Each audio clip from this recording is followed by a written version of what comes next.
So only 15 more days left of the year 2020, one of the most horrible years in U.S. history.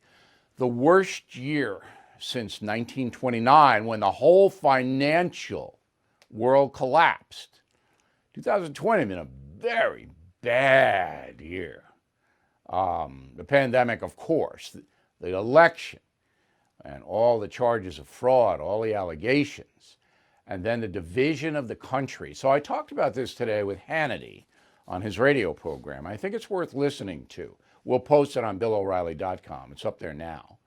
And I said the thing that's so bad about the year 2020 is that we're at each other's throats. The country is divided. I'm going to get into that a little tonight, why we're so divided.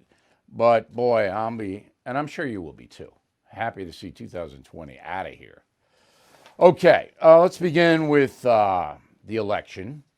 And the reason that I'm still on it is because there are a lot of unanswered questions that need to be answered.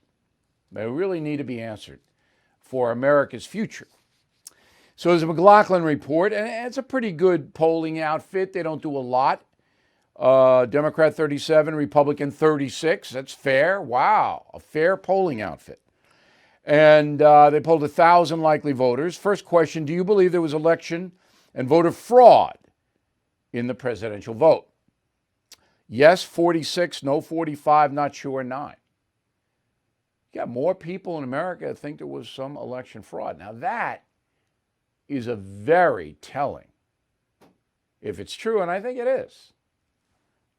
Second question, by party, was there fraud in the presidential election? Republicans, 75%. So no to Joe Biden. You want to bring the country together, you got to deal with this. All right, Democrats, 22%. Independents, 41% of the independents say they think there was fraud. Other findings, 80% of Trump voters say there was fraud. 80% of those who pull a lever, so 74 million voted for him. That's about 60 million people think there was fraud. There's a lot of people. 16% of Biden voters say there was fraud. But even if you don't believe there was fraud, shouldn't you want to know? Isn't that what's best for the country? And the only way you're going to know is that the special counsel takes a look at it. Independent counsel.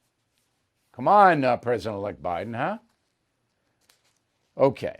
Now, I got a letter. It said, what countries ban mail-in ballots? Now, we did this report, I think in September, because there was a study published on August 3rd of this year. Studies from the Crime Prevention Research Center. And it went over how nations vote. And this was the stat that really struck me. So, you know the European Union, all right, 27 mostly liberal countries. 63% of those countries in the EU ban mail-in voting, okay, unless you are living abroad. Then it's an absentee. But mail-in voting in 63% of the EU countries, no good. Don't let you do it. Japan, nope, no mail-ins. France, nope, because there was so much cheating in certain areas of France, like Corsica. In 1975, they outlawed mail-in voting in France. Brazil, nope, and you got to have a voter ID. Mexico, same thing, no mail-ins, voter ID. So it's not a crazy suggestion that the United States government pass a fair election standards law that says whatever the House and Senate wanted to say. And the states have to adopt the national standard. I always use example because I'm a simple man, and this is a simple example.